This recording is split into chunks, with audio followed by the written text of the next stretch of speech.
As the Black Lives Matter movement spreads across the world, many of us white people are wondering, okay, I've watched all the Netflix documentaries. How else can I fight racism?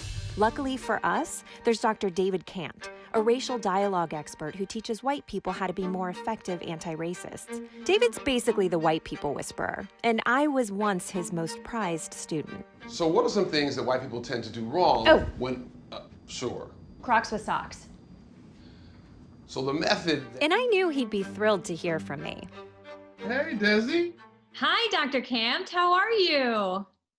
What are you wearing? This is an indigenous Ghanaian textile. It looks like kente cloth. It's like kente cloth. So I'm just telling you, I'm not offended by it, but some people might feel like you're just wearing that to, cultural appropriation. Done. It's off. Consider it like it never even happened. No, it's on the floor. On the floor? That's disrespectful. So sorry.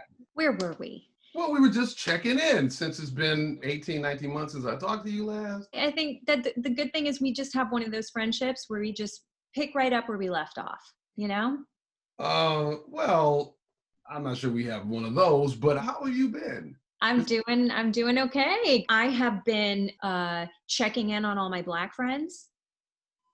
Do you have a lot of Black friends? Oh, yeah. Yeah. Well, I mean, I've never counted, but there's Trevor, Roy, Dulce, Jabuki. You work with all them, right?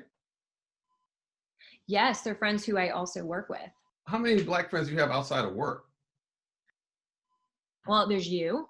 Well, I would be careful because you're not the only white friend that might be calling. A lot of what some people are doing, they're going to their Black friends, expecting them to do all that education, and people are tired of doing that. Yeah, I would never do that. Or if they're kind of over concerned and are expecting people to really have a traumatic experience because they're having one, don't start out by you showing emotion and trying to get them to join you in that emotion because they're not holding it the same way you are. And that feels weird.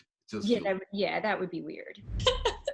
It's just so sad. It's just like, oh my God, I can't even imagine. I guess I didn't think about it in this way before, and now. Oh my God. Listen, we're gonna let you have this moment by yourself. By yourself, girl. Don't call your Black friends crying. Yeah, I see your point now. I love your commitment to being an ally, but how are you dealing with people in your family who don't think racism is real? Well, okay. So start off with, why are you so racist? That is a question. What you want to try to do is to ask a question that is less judgmental than that about some experience they had. Like, what happened in your life to make you see it that way? Okay. So like, what happened in your life to make you such a racist? Okay. First of all, the F-bomb thing is probably, again, not as useful, but... What if I don't agree with what they're saying? Because I do have one extremely racist relative, and I'm not going to say his name, but if there's one thing that I know about my cousin Biff, it's that he's just not going to change. I think the most important is talking to Biff or whoever else in your family has racist views, because I can't talk to them.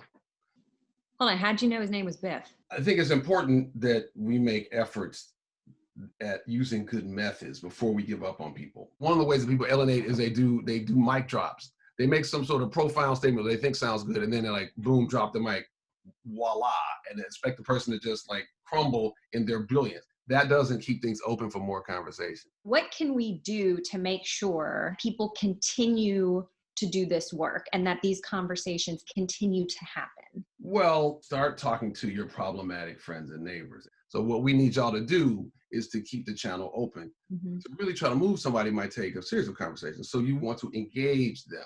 You want to ask questions.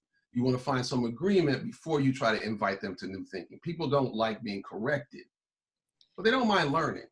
Great advice. Dr. Campt, this has been so helpful. I have a white friend that I think could really benefit from your help. I'm going to see if he can join us. Hey! Oh. Hey, Desi. Thanks for reaching out. Yeah. I cannot do this again.